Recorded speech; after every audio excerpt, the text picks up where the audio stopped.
Good evening, everyone, and welcome to New Insights, as always brought to you by the Tijd, l'Eco, and EY. My name is Emilie Arnie, and I will be your host for the next hour. Tonight, we are broadcasting live from the beautiful Old Customs House in Brussels. And for the first time ever, viewers at home or at the office can follow us online. Luckily, the COVID restrictions got a little less severe, so I'm not alone here tonight. We invited a number of young Belgian entrepreneurs to come and listen to our keynote speaker, Professor Mazzucato. Who also is here is Isabelle Albers, Mediafin's very own General Editor-in-Chief of The Tijd and l'Eco. I'll be checking in on her in just a few minutes. And last but not least, you already heard them, we have live music from the fantastic Compact Disc Dummies, winner of the 2020 Music Industry Award for Best Dance. So sit back, relax, and enjoy the show. Enjoy New Insights.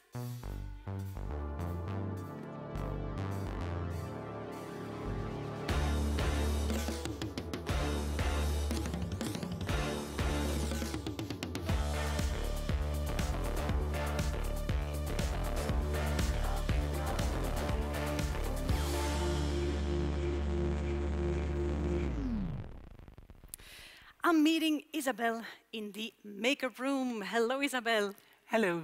I can see that you're getting ready for tonight for the show. Are you looking forward to your fireside chat with Mariana? Of course I am. She's a top economist, and you're not talking to a top economist every day, you know. That's for sure. She is as forthright in taking her positions as in expressing them. So we're looking really forward to it. And what do you want to learn from her? I want to know all about her insights on that mission economy and how can we evolve towards a more inclusive and more sustainable capitalism. Yes, that's the question. Yeah, it sounds like you already have some questions in mind for her later on. Be sure about that. But I won't be the only one asking questions. People at home or in our audience, they can ask questions too. Yeah, that's correct. Absolutely, Isabelle. I'll see you later during the fireside chat. And Okay. by the way, you look great. Okay, see you then. See you then. Well, you heard Isabelle. If you want to ask our Professor Mazzucato a question, you can do so during the entire show. Just under the video player, you will find the Q&A box. Just enter your question there and push the send button.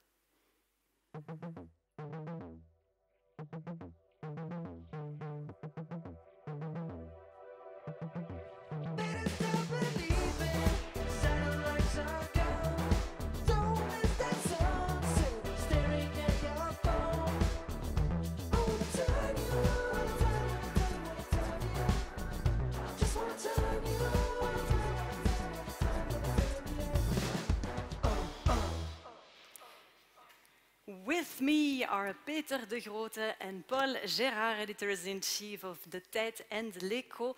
Gentlemen, welcome. Peter, we are surrounded by these young Belgian entrepreneurs. Why is that?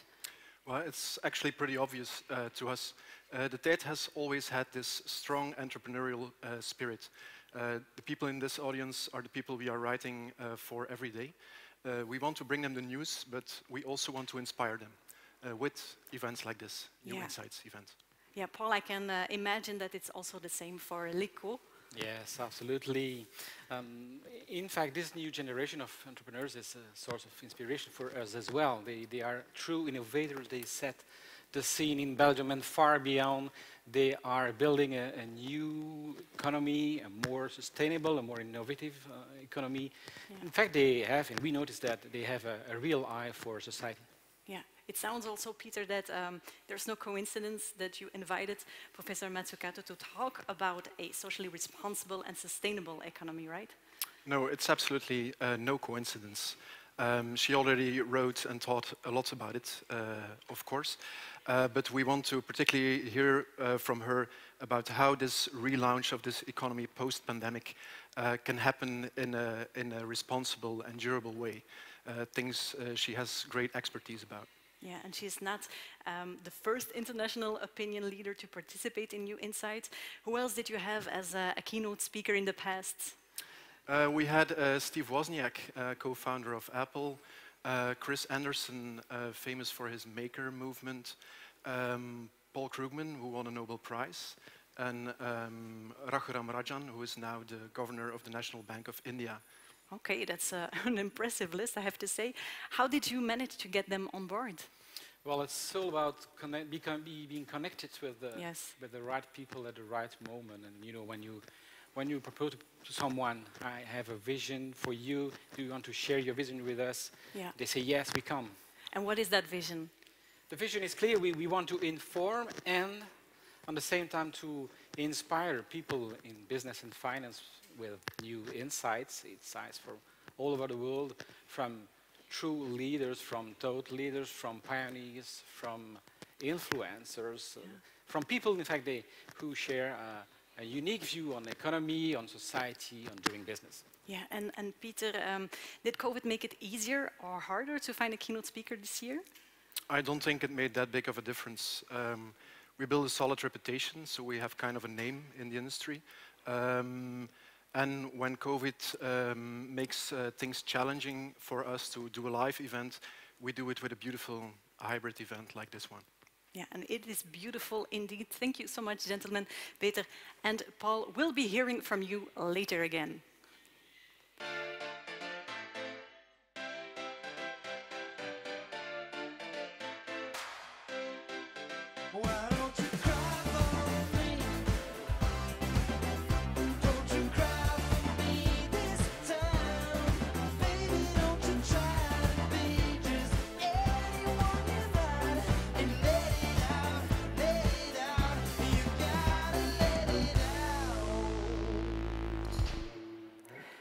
We heard Peter and Paul talking with great admiration about our young entrepreneurs. Now it's time that we meet a few of them. Welcome, Emna and Gauthier. Emna, you're the founder and the CEO of Casidomi. What does Casidomi exactly do? So, Casidomi is an e-commerce, an international e-commerce that sells healthy and eco-friendly products. And we are on a mission to accelerate the transition towards better ways of consumption, not only for the health, but also for the planet. Is that the reason why you started the company? That's the reason why, exactly. But it's also, the story is a bit old because my father is a doctor specialized in nutrition. Okay. And I've always been really passionate about food and what I consume. And I wanted to actually set the example of another way of consumption that really highlights and that encourages consumption that is, I'll say, more into prevention, more focused on health benefits, natural products, less transformed goods as well, and also, of course, better for the environment. Yeah, it sounds fabulous. How do you approach this? How do I approach this? We try to work and we want to work with producers directly and not through suppliers or distributors in order to make it affordable to consumers. And by doing so, we're really able to propose them good prices, but we're also able to remunerate producers at a fair price, which is not always the case, of course. And secondly, what we do is that we work with producers who are close from the ingredients geographically, which means that we're able to propose very high quality products, which is respecting actually the culture and the tradition of the producers. Yes, thank you very much. I'm Nat Gauthier. You own Perlego. What is exactly Perlego? So Perlego has been kind of branded as the Spotify for textbooks, very similar to now. We're also on a mission. We're on a mission to make educational content more affordable. To date, we've got over 600,000 titles, work with over 3,500 publishers. Yeah, that's pretty much who we are. And where the idea came from? So it came out of a personal pain point of mine, which were expensive prices of textbooks. So as an interesting stat, textbook prices have actually gone through the roof, more than 847% since 1982, or 3 times the rate of inflation. So it was a problem I was seeing myself. I was using a subscription product for my music, for my movies, and I thought, surely a subscription service for academic content should also exist. So how do you make this work exactly? So we do direct distribution deals with publishers. We give them 65% of revenue, and then we've built a consumer brand where students can pay either 12 euros or 96 euros for full access to all their content. So your business philosophy is very much in line with our keynote speaker, with Professor Mazzucato's idea of a socially responsible and sustainable economy. Emna, how do you feel about her proposal to give the government a bigger say in the economy? I kind of have a mixed feeling about it. On the one hand, I think that the government plays a big role in increasing and boosting innovation, but also solving big issues such as global warming, which is great, but I really think that the government could and should do much more for the environment. And on the other hand, I think that today, unfortunately, there are many companies that are taking advantage of all those measures and that are not really at the sake of the environment or innovation, but for tax reduction or subsidies, which is, I think, not really, it's a bit of an injustice. Yes, and what are your thoughts, Gauthier? I think I'd have to agree to all of Imna's points, but I do think, you know, nowadays generation expects sustainable products, and I do think there's a role of government to drive sustainability more in the economy. So I think it's potentially a good thing. Thank you very much. One last question. Do you like cycling? Yes, we do. Yeah, love it. I'm a massive fan. All right, but I love cycling, and although doing an interview while riding a bike can be quite of a challenge. Hi Patrick, what a nice day. It's lovely. I wouldn't have expected that. So, how are you today? Couldn't be better. With this weather, let's go for a ride? Let's go. Let's go.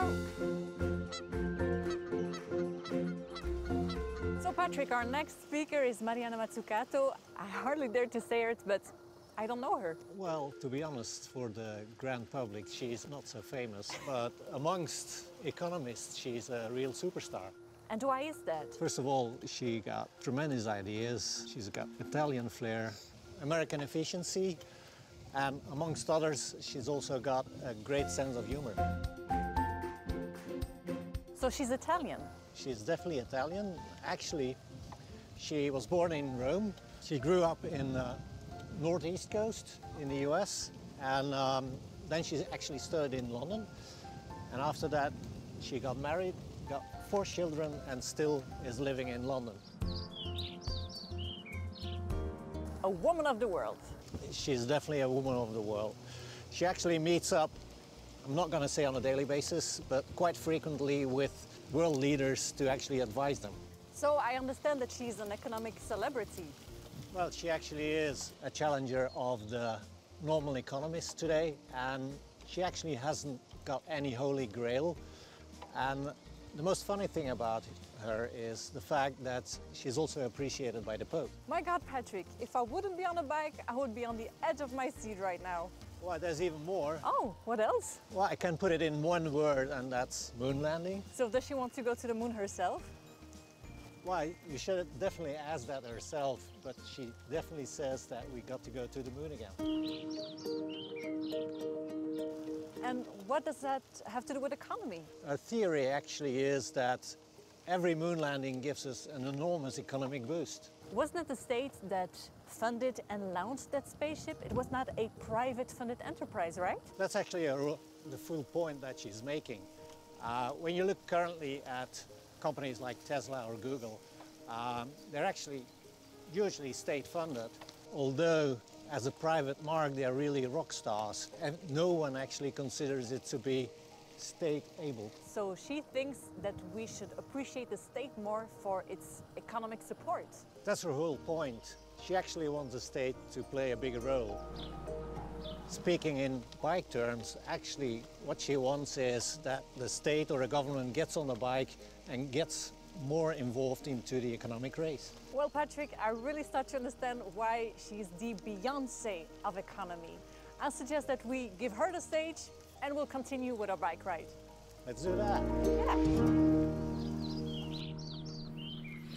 And now, ladies and gentlemen, it's time for our keynote speaker. And don't forget, you can ask her your question with the Q&A box. Via the Q&A box, we will raise them during her fireside chat later on. We welcome Professor Mazzucato. Good evening. Welcome, Mariana. How are you tonight? Good evening. I'm fine. Thank you so much. It's boiling in London. It's boiling in London. Yeah. It is. It's actually close to 30 degrees. Oh, We're wow. not used to it. So It's pretty everyone's nice. naked outside. Oh, that's really crucial information for tonight. How do you feel about this title, the Beyonce of economy? I liked it. What I didn't like, I'm going to start to be provocative from the beginning, is the notion of bigger government. I think we need better, much better, more strategic, more creative, more dynamic government, not bigger. Thank you very much for this insight. Well, I think you have a lot more to say. How do you feel about this keynote presentation that you will give now? I'm very excited about it, especially because I've just heard 15 minutes of really interesting and inspirational comments by your young entrepreneurs, and also, the bike rider. I missed his name, but very, very interesting what he was saying. Thank you. Well, thank you very much, Mariana. The floor is yours. Great. Well, thanks so much. Thank you. I hope you can see my screen. I've shared it. So really, just as I was saying, what I want to do is really debunk this notion of, do we need more state, less state? Who are the entrepreneurs? Are they just the youth, these wonderful, beautiful people I just saw? Or do we actually need to rethink the entrepreneurial system, the ecosystem? And in order to do that, really rethink everything, rethink business, rethink government, rethink public-private partnerships. Because really, we need to remember that the economy is an outcome of how we govern all the different value-creating institutions, whether they are in the state, in business, whether they are in nonprofits, whether those businesses are small, medium, or large. But the intra-organizational governance questions really, really matter, and especially the relationships between all these different actors. So, when we talk about building back better, which everyone is saying now, especially, President Biden, that's his slogan. Whether we talk about building forwards, not just back, much, much better, we have to really ask ourselves, how do we do that? How can we learn from the mistakes that we seem to continue to make time and time again? In fact, we keep going from crisis to crisis to crisis, whether it's an economic crisis, whether it's a climate crisis, whether it's a health crisis. We are just so badly prepared. And I think the COVID-19 moment has really woken us up. You were just talking about going to the moon. Well, that's much, much harder than producing personal protection equipment for frontline workers. And in so many countries, even advanced industrialized countries, we do not provide that equipment for the frontline workers. We call them essential workers, but don't actually know how to value their work. We don't pay them enough. The social infrastructure within which they work is not currently as good as it can be. And then the vaccine, yes, we have the vaccine, but if then 80% of the world doesn't have access to it because it's being hoarded by the other 10 to 20%, that's no good. And if we continue to have intellectual property rights, which really privatize knowledge and don't allow what we really need right now, which is collective intelligence and massive sharing, that's no good either. And then we can also look at the digital divide. As I mentioned, I have 4 children. They've been in lockdown for a large part of this and last year. And of course, they continue to have access to their human right to education because of the social and economic, background of their family. But so many children in both developed and developing countries stopped having access to their human right to education during the lockdown because we haven't solved that digital divide problem. So, it's a huge, huge wake-up moment, and also a moment that is starving for innovation, is starving for entrepreneurship, is starving for new solutions to old and new problems, and getting as many different actors together to solve these problems is important. However, if we don't have the right system, the ecosystem, the innovation system, the partnerships, it's not going to happen. And it's not happening around climate change. When was it? About 2 years ago, the IPCC report came out in 2019 and said we only had 10 years left, basically, to solve global warming. And, we have less than 10 years now, and yet we're not moving as fast as Greta Thunberg told us to move when she was 16. You'll remember she said, if your house is on fire, what do? Do you just sit there and say, what should I do? Pros and cons. You get the hell out. We're not getting out of this mess. In fact, in just the same year that the IPCC report came out, we spent $55 billion worth in subsidies to fossil fuel companies in the European Union. And even during the COVID-19 recovery, we continue to fund companies that are based on fossil fuels through government handouts, subsidies, and bailouts. So, this is not about more government, bigger government. This is about really thinking, what kind of business, what kind of government, what kind of relationships do we need, and what kind of time frame do we need to solve these problems? And one of the things I've been arguing for quite a long time is that we have not only problems within the business sector, which I actually wrote about quite a bit in my previous book called The Value of Everything, in terms of, businesses just worry too much about making short-term profits, worried about increasing their stock price. So, something like $4 trillion have been spent in the last decade by businesses just on buying back their shares instead of reinvesting that money into the economy to boost stock prices, stock options, and executive pay. So that's a whole governance problem that is often talked about, the need to move away from shareholder maximization towards stakeholder value, stakeholder creation and maximization of all the different relationships. And I'm going to come back to that towards the end. But what I want to argue here, and what I have been arguing, but I feel like I have to continue because unfortunately we're not seeing enough change, is that governments also have to rethink how they are governed. They unfortunately have bought into this idea that economists have trained them to think, which is that government is there to fix market failures. You actually have to wait for markets to fail in order to do anything, or think they will fail in order to do anything. So you're always in that mode of bandaging things up, of filling the gap of something that the private sector is not doing. And so, if the private sector is not spending enough on basic research and development, government's going to do it. If the private sector is creating too much pollution, government has to come in and create a carbon tax of some sort. If private banks are not lending enough to small, medium enterprises, then government should come in and do that. And it's not that these market failures don't exist. It's that if you are literally always in bandaging mode, you will always be too little, too late. So the real enemy is not so much Reagan or Thatcher, who said, government, get out of the way. That was a very clear message, and it's a very easy message to, basically call out as being not very smart. The real enemy, I think, is this idea that government at best is there to fix problems. And what I really deeply believe is that we need a different framework. We need co-creation and co-shaping of markets between business, government, and other actors. And market failure theory has gotten us the wrong kind of governments. And it's not a surprise that those same governments that have just bought into this end up actually outsourcing so much of their brain to the consulting companies. You know who I'm talking about? KPMG, Ernst & Young, PricewaterhouseCoopers, Deloitte, and so on and so forth.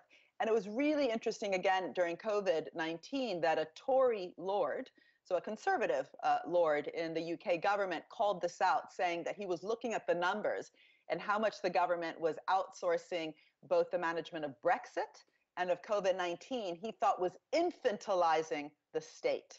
And I've started to use that word because it's not, again, about bigger government. It's more strategic. It's more long-term, more mission-oriented, purpose-driven, adult government. It's not, just kind of government there in the sidelines, cheerleading, and actually when it does things, it perhaps doesn't have the capacity, and it's not a surprise because it hasn't invested within its own structures. So what I did recently in my new book called Mission Economy, A Moonshot Guide to Changing Capitalism, was to say, come on, we can do so much better. And we have to do so much better. We have to do so much better because, first of all, in each of these crises I've mentioned, the financial crisis, the climate crisis, and the health crisis, we are simply not getting out of these problems. We are just, again, patching them up.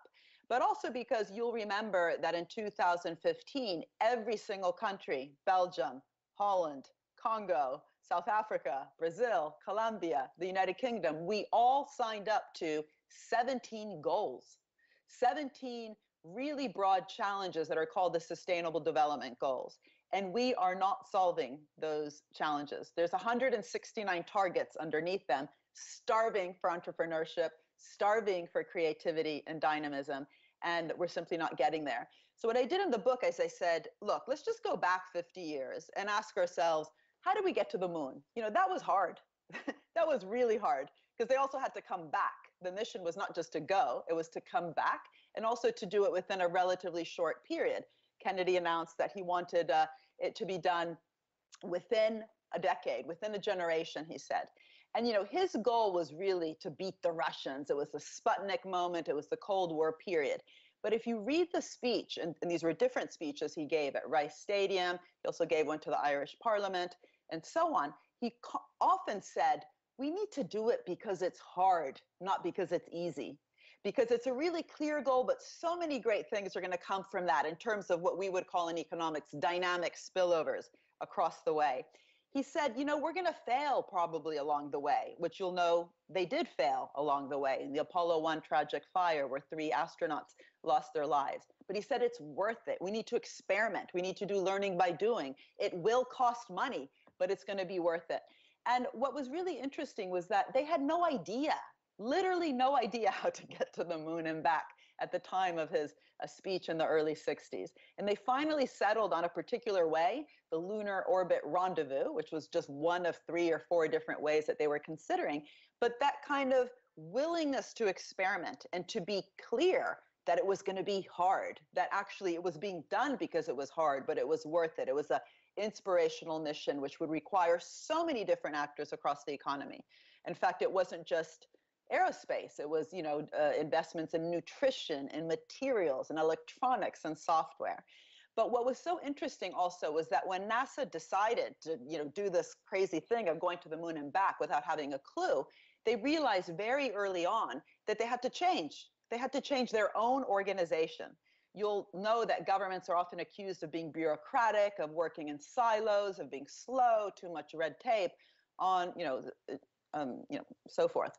And after, actually during the Apollo 1 simulation program, just before the fire, one of the 3 astronauts who tragically died, Gus Grissom, he couldn't hear, just like I've got these earphones on, he couldn't hear what was being said to him from the mission control room. And at one point he was like, Jesus Christ, how are we going to get to the moon if we can't even talk between 2 or 3 buildings? Because there was all these silos and the ways that different parts of NASA were failing also then to communicate and to work together in a horizontal, dynamic kind of feedback way that really welcomed the kind of complexity that that moonshot required. So this graph here that you see, this, what do you call it, a figure, is something that George Mueller, who came from Bell Labs, drew, where he said, look, we need to be much more horizontal. We need, you know, program managers who have teams, but these program managers in different departments need constant horizontal communication. Otherwise, you know, we will fail to communicate. We will fail to be as dynamic, agile, and flexible as we need to be if we're going to accomplish this mission in a decade. And what then happened was just so interesting. By engaging so many different sectors, again, it was not just the state, lots of private sector innovation. It was not just aeronautics. It was all sorts of sectors, including what later became the software industry as we know it today. You know, all those spillovers along the way, finding different types of solutions to the 5,000 or whatever homework problems that needed to be done are what got us pretty, you know, earthly goods like camera phones, athletic shoes, home insulation, foil blankets, baby formula, and so forth. And you know, this is a really important point because I'm sure we'll speak during the Q&A of kind of modern day missions, and these are mainly social missions. Not only should we achieve them, but we need to be setting up our structures to produce these spillovers, to really foster a real dynamic relationship between science and industry and different types of businesses that really then can welcome this kind of serendipity, right? Where the search for one thing leads to the discovery of something else. Everyone will remember that Viagra itself was not meant to do what it does today. It was meant to be for the heart. And then something else popped up. Well, that's very, very common. Everyone should be laughing now. If you haven't understood the joke. And also what was so interesting was that NASA actually partnered with the private sector with purpose. You know, all this discussion today by B Corps or the kind of notion of stakeholder value in places like Davos, about that we need purpose. Well, what was interesting is that NASA put that purpose at the center of the relationship between business and itself. So they talked about, yes, let's partner, but you can't earn excess profits. Of course you should earn profits. It's not a charity. We're not doing this as philanthropy, but not in excess of what you're actually doing because it's a partnership. They also redesigned their procurement contracts to be not cost plus, which was just elevating and inflating government costs, but fixed price contracts that ran like prize schemes, but with constant incentives for innovation and quality improvement. So you'd get an extra share if you made that kind of radical innovation along the way. And they also were very aware that they had to be smart. They couldn't outsource their brain as governments are doing today. They realized that without their own capabilities, this is a quote from Ernest Brackett, they would be captured by what he called brochuremanship. And Ernest was the head of procurement for NASA. And at the time, businesses didn't have PowerPoints. They had brochures. And he said, if we're not smart ourselves, we won't know who to partner with. We won't even know how to write the terms of reference. So, it also did cost a lot of money, as Kennedy said it would. He was clear to say that it was going to cost less than what we spend every year on cigarettes and cigars. But really, we shouldn't just look at the funds that were spent, even though they were a lot in terms of how we would look today at government budgets spent on missions. But what mattered was that the multiplier across the economy, the kind of net effect also in GDP, which is what Keynes talks about, right? The effect on output for every government euro, pound, or dollar was quite high precisely because it galvanized and catalyzed and crowded in so much private sector innovation and investment. And over 400,000 people apparently were actually being employed in one way or another across both business and government. And so, for the moon landing. And so what I argue in the book and what I'll say in my last 4 minutes is that, we have to be equally ambitious today on the Earth shots. And I've already mentioned them, the 17 goals, not because I think they're important. I do think they're important, but every government has signed up to them. So what does it mean to put your signature on a set of 17 goals? We have to treat it with the same level of urgency, of seriousness, of innovation, of science industry linkages, of public-private partnerships, and making sure that those partnerships are actually symbiotic and not parasitic, that they're mutualistic and not predator-prey. And the reason I'm using those harsh words is, I do actually think we have the wrong kind of partnership in many sectors like the health industry, where you have, like in the United States, $40 billion a year being spent by the government on health innovation, and then the prices of the drugs don't reflect that, or the intellectual property rights, how they're structured, don't reflect that. So what does it mean to create a partnership around purpose? And this is why I've been talking for quite a while about missions, and this report here that you see on the screen was not a book, it was a report I wrote for the European Commission, on the back of which missions are now actually a legal instrument used in the Horizon innovation program in Europe, but also we've been through my institute that I run in University College London called the Institute for Innovation and Public Purpose. We've been trying to help different countries think about what this means also for their industrial strategy. And what it means is you start with the big challenge, right? The Kennedy challenge was beat the Russians, Sputnik, but today the challenges are the SDGs.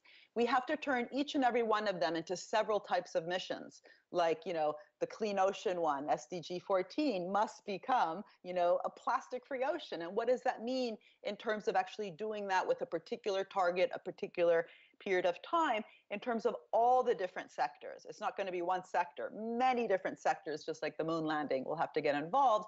And what's really then crucial are these circles you see there on the bottom. What does this mean for the way that government has to, in a serious way, redesign and apply design thinking to procurement contracts, as Ernest Brackett did, to grants, loans, subsidies, bailouts, recovery funds, if we're talking about COVID-19. So again, starting with those, bold challenges, turning them into moonshots, cross-sectoral and bottom-up experimentation within the business community, small, medium, and large. And if you are a small business and getting involved in these earth shots, you'll need extra support. But the reason you should get support is not because you're small, because I don't like to fetishize size, at least for this. If you're small, you will need extra support if you're willing to engage in all sorts of different, a challenge and purpose-oriented goals. And so picking the willing, not picking the winners is what I tell governments. And one of the things we did is we worked with the UK's industrial strategy and said, stop just thinking about sectors, think about big problems. They chose these, you'll see here, clean growth, future of mobility and aging, and turn these into different types of missions, like the future of mobility one. We helped them think through what did that mean for actually even increasing, for example, the ways that disabled people access the public transportation system. But that had to be designed into the mission itself of making sure we had a 100% accessible public transport system. In Sweden, they've started to do really interesting things with missions, bringing them into schools, having missions around school meals, healthy, tasty, sustainable school meals, getting school children involved in co-creating them. We've worked with Manchester. I don't have time, so I won't go through that. I'll just say one thing that we're doing in Camden, a part of London, which is also looking at particular institutions like youth centers and saying, what would it mean to transform those institutions, public libraries, youth centers, community centers, into the best that the 21st century can offer in order to tackle knife crime, in order to tackle the digital divide. But again, that really requires first setting that really bold mission. So Camden did it by saying by 2025, every young person in Camden has to have access to economic opportunity that enables them to be safe and secure. And this was also because of the increasing youth violence that we have here. Let me just skip ahead. This is my last slide, or one of the last ones, so I promise 20 seconds left. And I just want to come back to this point of B Corps and purpose-oriented, challenge-oriented businesses. I really think this is the moment to walk that talk. Climate change, the COVID moment. What does it actually mean to bring purpose to the center of the system, not just to corporate governance, as Larry Fink or the Business Roundtable talk about often with ESGs, at the center of how we actually do capitalism. And this means we need to govern the system differently. As AOC says, we need to govern health innovation in such a way that actually puts public value and citizen well-being at the center, instead of just flooding the system with public money towards drugs and then getting wrong the governance. So again, bringing public value at the center of health innovation, but also with COVID-19, when you have trillions being poured into the system, what does it mean to actually include conditionalities in terms of how you access recovery? Committing to reducing carbon emissions, as the French finance minister here forced Renault and Air France to do. Or in Austria and Denmark, they said, if you use tax havens, sorry, you're not going to get some recovery funds. So this conditionality, I think, is really important to think of a new social contract. We also need new institutions. I was on a call yesterday with the mayor of Barcelona. She's actually hired hackers into the city government. Sorry, I'm trying to unshare here. Otherwise, I'm going to talk forever. There we go. In order precisely to get the city itself to be able to think much more strategically about the data commons, right? So it's not just about having mission-oriented policies, we need mission-oriented organizations.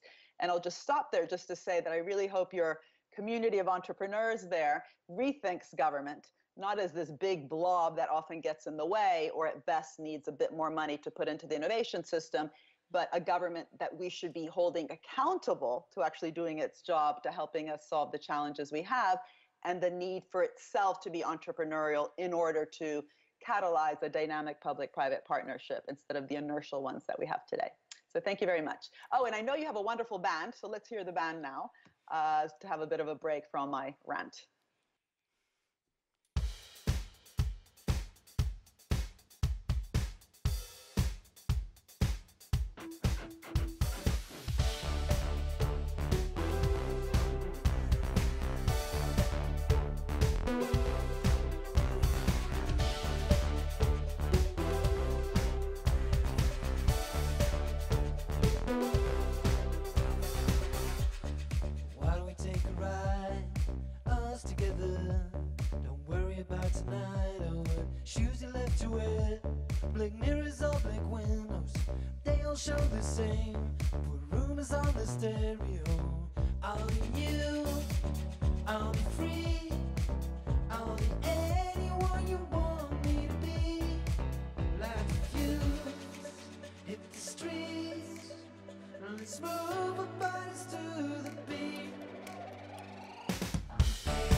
Thank you very much, Compact Disc Dummies, and thank you, Mariana, for these great insights. Now it's time to hand it over to Isabelle Albers for her fireside chats. I'm sure she has been listening very carefully to everything Mariana had to say. Right, Isabelle?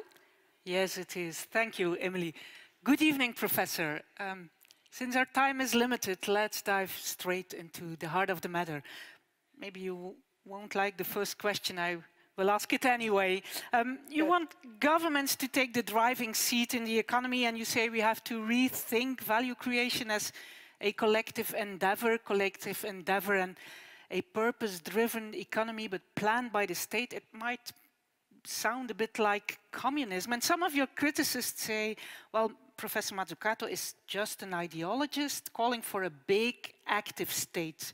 Because running the economy is not the same. It's not like getting a man on the moon and back.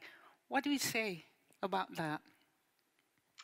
So first of all, I understand why people say that, because there's a lot of disillusion with the kind of governments we have. And so I think my work is often misunderstood as defending the government. I'm doing the opposite. I'm saying we don't have the governments we need, but we also don't have the private sector companies we need often, and we don't have the right relationships. So, you know, it's not me saying that government should be doing things. We have, I keep coming back to the SDGs because I'm very serious about them. We have signed up to them. That means we need to tilt the playing field towards the kinds of companies that are willing to go in that direction, to invest, to innovate in that direction. Yeah. And so it's not that government should direct everything. That kills innovation. If you micromanage the system, it kills innovation. That's why I'm very careful to look at case studies of where it worked and where it didn't work. And what NASA did at the time, I don't actually think it's doing it right now in a very ambitious way. It cared to bring in as much private sector innovation as possible. It wasn't directing the show. It really was actually catalyzing the kind of innovation by providing those early stage investments, but then they crowded in, you know, hundreds of different types of companies and lots of that serendipity that I talked about, those spillovers that happen along the way. That's really my biggest argument, that in order to drive innovation-led growth, in order to have entrepreneurial systems, we need much more ambitious government that thinks about the goals we have, but then structures the tools on the ground to crowd in as much private sector investment as possible. And we're not doing that right now. Yeah. So unfortunately, there's lots of ideology, and I would throw the question back to the questioner. Give up the ideology, please. Let's get over the big state, bad state, and let's get the right relationship and the right structures. Okay, so it works both ways, you say. But when working in such a collective model, what about the risk that one might kill the entrepreneurial spirit, which has brought us marvelous things? I mean, it's funny. Okay, so can I just, again, be a bit provocative? I don't know if you're doing it on purpose or not, but it's like I say something, and then people are like, a wall. And they just repeat back, you know, what is being said as though they didn't hear the presentation. So I'm saying we need entrepreneurship, but we need to put entrepreneurship at the center of the system. It's a myth that entrepreneurship is just inside business. Everything that makes our iPhones or smartphones smart and not stupid were funded actually by government. So internet, GPS, touchscreen, Siri. But that wasn't enough. You needed private sector companies like Apple to do great things with the internet, with GPS. And the wonderful sense of design and simplicity inside Apple was incredibly useful. But it doesn't make sense to say Apple does everything, the state is rubbish, or the state should do everything and Apple is rubbish. So it's really about how do we actually learn what can give us innovation-led, entrepreneurial-led growth. And that's not the kind of growth we currently have. In the UK, where I'm standing today, boiling, by the way, because it's 30 degrees, we have consumption-led growth. That consumption is fed by private debt. So our ratio of private debt, not public debt, private debt to disposable income is back at the level it was before the financial crisis. So to transform our systems from consumption-led to investment-led growth, for that investment to be full of innovation by public and private actors and to direct that innovation towards solving big goals, but not then micromanage a system, but actually just make it goal-oriented and transforming the instruments to bring in as many entrepreneurs along the way, that's what I'm talking about. Yeah. And if one just talks about entrepreneurship, if one just brings in venture capital or talks about wealth creators and, you know, sets up different types of startups, nothing happens unless it's an entrepreneurial system, unless we actually have entrepreneurship funding, for example, patient long-term funding, like in Israel. They had Yozma, which was a big public fund for entrepreneurs, and that really required, again, public and private to meet, both on the financing, but also on the science industry linkages. Okay, I did listen carefully, and you said, I know. and you said, I don't want bigger governments, I want better governments, you said. But if you look at Belgium, for example, we are 11 million people and 6 governments, 7 parliaments, then you've got the European level, we've got local authorities, and even all those entrepreneurs, especially the young ones, who really share that purpose of sustainability and who really want to work together with governments. Well, it is so complicated, it is so slow to work together with governments. How can we improve the performance of our governments then? So it's such an important question. And by the way, I was trying to be provocative before. I didn't mean to. I know you were listening. So, you know, that's the question. And that's why in the book, but also in my previous book, The Entrepreneurial State, I looked at particular types of government institutions that have been very useful, actually, to get us not only innovation, but to get those public-private partnerships I've been talking about. So DARPA in the United States, which was the public entity in the Department of Defense that invested in the internet, what's interesting is how DARPA is set up. It brings people in for 5 years, actually rewards them as they become civil servants inside DARPA to take risks. They are actually evaluated by how much risk they're willing to take. And they have portfolios of investments. They don't put all their eggs in one basket and obsess about one technology. They're very solution driven and the technology follows. And so, you know, I'm from Italy, so I'm the first to know that government can be big, bureaucratic, full of red tape, slow, and more of an impediment than a solution, hence the reason to rethink government. But what was also so interesting in Italy, and I know this is also the case in Spain when I was speaking yesterday to the Barcelona mayor, is that it actually took a crisis like COVID-19 to get Italy to innovate around its procurement policy, because they had to produce PPE, personal protection equipment, which up until COVID was all being produced in China.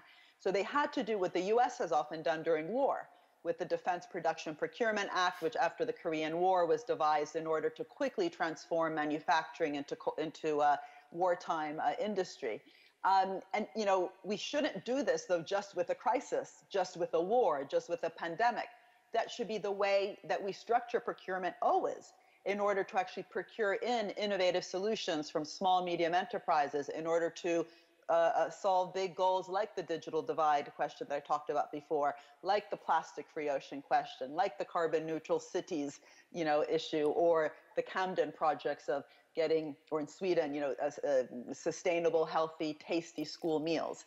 What does it mean to redesign procurement? So it really is solution-driven, almost like a prize scheme, right? And bringing in as many different types of companies as possible to fulfill those goals, but with a strong direction from government. So you're not just commercializing a sector because it's good in and of itself to bring in business. You're bringing in business because you know you need help and you need to collaborate together, fostering collective intelligence. And that requires a very different type of government, which in the new book I go through kind of almost in too much detail. It's almost like a recipe of what does it mean for grants, loans, procurement, but also intra-organizational culture in that way that George Mueller talked about after that Apollo 1 fire.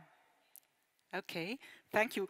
Talking about sustainability, even this last week, we see how changes in the air. I don't know if you saw it, but last week there was a judge in the Netherlands who fined Shell for not doing enough against climate change. And climate activists are now on the board at ExxonMobil. So it is just two topics in our newspapers from the last week. We see that changes in the air, but will it be fast enough? Are you optimistic or pessimistic about that really emergency fight against climate change? I'm optimistic in the potential. I mean, for exactly the reasons you say, that we have, you know, it's no longer accepted that businesses are just doing nothing, and you get that kind of activism also in terms of the investment boards. But I think what's really important is that we standardize and normalize the kind of ESG kind of metrics inside business, which continue to almost just be, well, not standardized, not global, not mandatory. So if we, take all three of those letters, not just the E, but also the S, which means also working conditions, it means the kind of different types of governance issues that I was also talking about with health innovation. If we start to normalize what that actually means, make it mandatory, global, easily understood and transparent, then we're really going to see change. But until we have that, we're going to have some interesting examples here and there, but it's not actually going to create system change. And what climate change requires is massive transformative change of every part of the economy. It's not just about renewable energy, getting Exxon to stop doing fossils. It's about changing how we create cement, how we create steel, how we nourish our children, what we do literally from the moment we wake up to when we go to bed. That was that quick slide I skipped through in Manchester, where we worked with Andy Burnham, the mayor of Manchester, to create missions that had to do with citizens and their lives from literally the morning to the evening, with citizens at the table thinking about what does sustainable living mean, instead of it being top down, professed by academics or businesses or political parties. What does it mean to bring citizen assemblies or people living in housing estates in Camden to the table to actually set these missions in the first place, because they're living in the very communities or housing estates that are supposed to go green? If we don't have new voices at the table, then first of all, it's not going to excite or inspire. And we shouldn't forget the janitor in NASA, when he was asked, "What are you doing here?" he said, "I'm also putting a man on the moon, thank you very much." We need that kind of citizen inspiration. But also, I think we need to remember we are living through one of the most polarized political moments, in the UK with Brexit, in the US with Trump, in Europe with so many people no longer believing in the European project. So we need as much social innovation in terms of how we bring democratic participation to these processes as we need technological and organizational. Okay, thank you. Lots and lots of work, Professor. But I'm not the only one asking questions. Let's have a look at what our audience wants to know from Professor Mazzucato. Emily. Well, yes, indeed, there are a lot of questions from our audience. Some of our guests have some questions for Mariana. Aline, tell us what you want to know. Hello. I personally work on SDG 16, which is on ensuring participatory democracy. So to pick in on what you just explained, what do you see as the role or the structural role of involving citizens in the way we do government and in how we shape economic public policies? Great question. I mean, there's so many different important sort of bits of the answer that one should come up with to that question. One is, participation, as I was talking about through the example of citizen assemblies, which is the mission setting itself has to be thought about together. That example I gave in Sweden of the school meals, getting school children and students involved, in both tasting the meals to make sure they actually are good, not just sustainable, not just carbon-free in the value chain, but actually thinking about and learning about the meals through the curriculum, but also literally setting the agenda around the school meals. I think that process is incredibly important, and it's also very enriching, and it also makes the missions last longer than just, say, the minister who thought it up, perhaps in the first place. But also, I personally don't think we actually have enough innovation, as I was just mentioning, around things like citizen assemblies. I mean, if you look at the cooperative movement, for example, in Spain, where you have Mondragon, a very large cooperative with 87,000 workers in it, that itself is engagement, right? That means worker engagement, not just through trade unions, but through the corporate governance structure. So that itself, again, I think needs a lot of innovation, social innovation through mutualistic forms of corporate governance. But also, if we think of the social movements recently, Fridays for the Future, the Me Too movement, Black Lives Matter, we should remember that some of the biggest innovations of our time came through social movements. The weekend, the 8-hour workday, we wouldn't have them without the labor movement. So what does it mean also for governments to allow themselves to be vulnerable and open themselves up and to have empathy? By empathy, I don't mean sympathy. Empathy meaning you literally put yourself in other people's shoes and listen in a non-tokenistic way to what these movements are fighting for. Again, Fridays for the Future, Me Too, Black Lives Matter, and all the different social and economic issues behind those in order to improve the kind of capitalism we have. Because there's many ways of doing capitalism. And I think in many countries we have the wrong form of capitalism. And we should remember that capitalism itself has, over the last 200 years of its history, it's more or less 300 years old, evolved over time because certain people were fighting to make it better. Like those examples I gave. Again, children would still be working in factories had there not been movements improving the way that we produce. And that's all part of how markets function. So we should not think of it as like the market is here and then the citizen is there. The market itself evolves depending on how much we allow citizens and social movements to impact it. And that's why, also coming back to that example of what just happened in Exxon, why it's so interesting is that these are social struggles, which over time, I think, do improve our system. Okay. Thank you very much, Mariana. We have one final question from the audience, from Jonathan. Jonathan, what would you like to know? Thank you, Mariana. Great speech. In this data-driven digital economy, in post-pandemic, even more digital than before, AI and AI models will become huge profit generators. And one of the key topics in your thought framework is value creators, identifying value creators. Now, because it's all digital, we can, in AI model creation, much more easily identify the value creators. And sometimes the citizen is also a value creator. Can the coin economy and blockchain technology lead to a more just society by connecting, by identifying the value creators in a much more just way, so profit can be more equally partitioned of this AI model generation? And what are the caveats? That's a great question. You know, I mean, one of the powers of blockchain is exactly what you just said, which is to reduce the intermediation, right? So to have a much more direct relationship with actually value creation and also its distribution. So on the one hand, I think you're right. That could potentially allow us also to account for value in a much kind of more transparent way. And ideally, that would also have a macroeconomic impact, because I've been arguing for some time that that GDP includes lots of rent. That we're confusing profits with rents, and rent is often accumulated precisely through these intermediary kind of fee-setting exercises that ideally blockchain could help actually get rid of.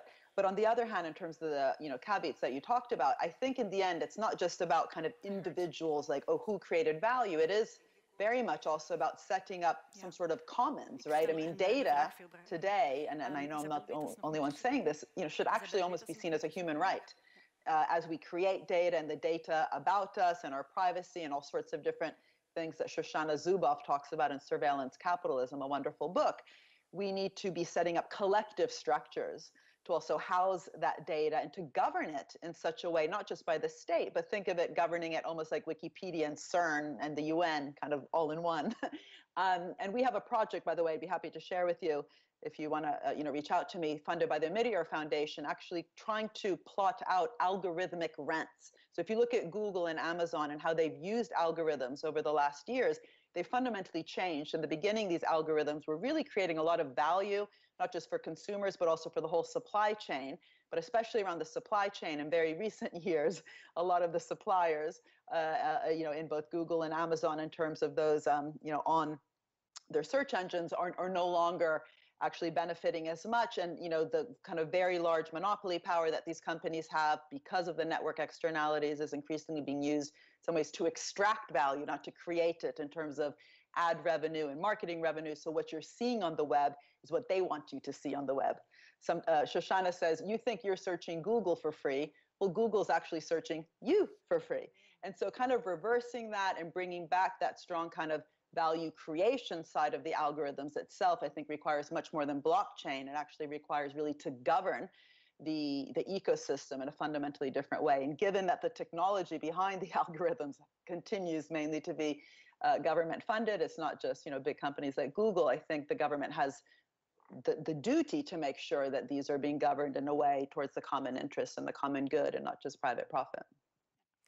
We also received a number of great questions from our viewers at home. Unfortunately, we only have time to answer one question. Paul, which question did you select for Mariana? Yes, we got a lot of very interesting questions, Peter. We had to choose one among them.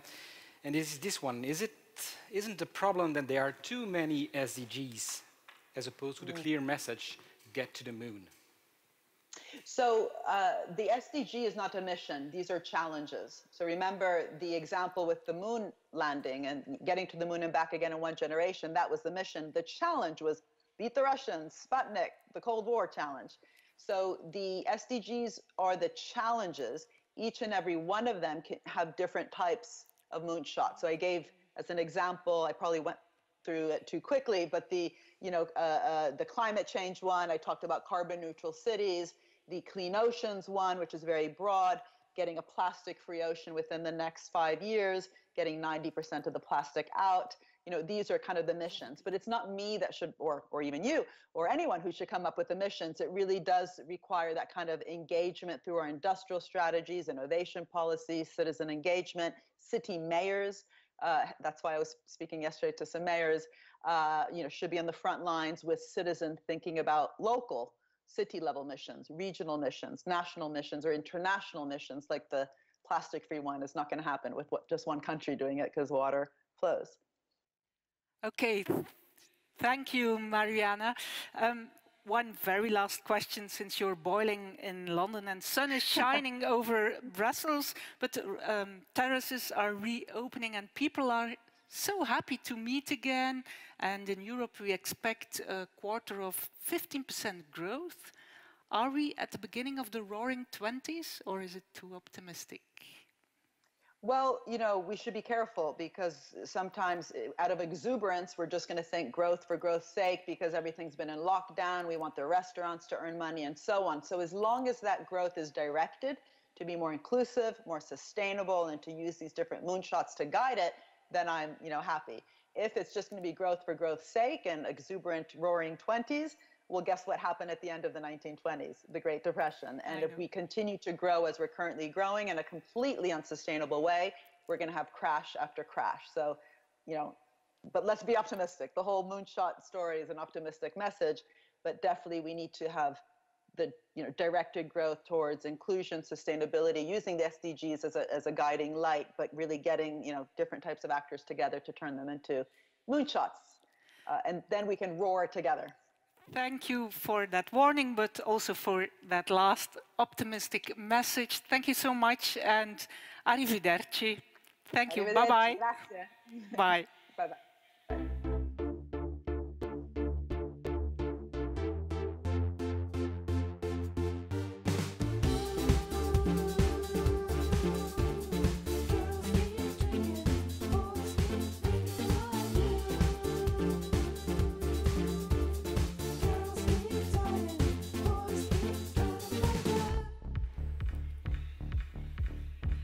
Thank you so much, Mariana, Isabel, Peter, and Paul, and a big thank you to all our guests here tonight, and of course at home as the audience. Of course, the weekend's edition of the TED and l'Eco will have a special magazine and new insights on sustainability and social responsibility with best practices from companies and much, much more.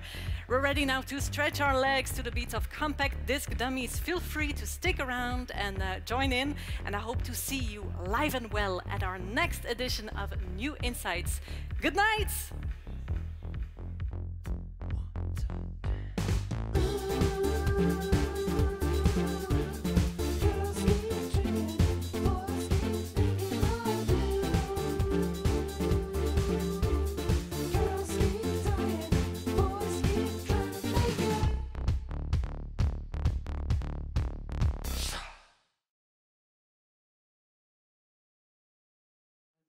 Turn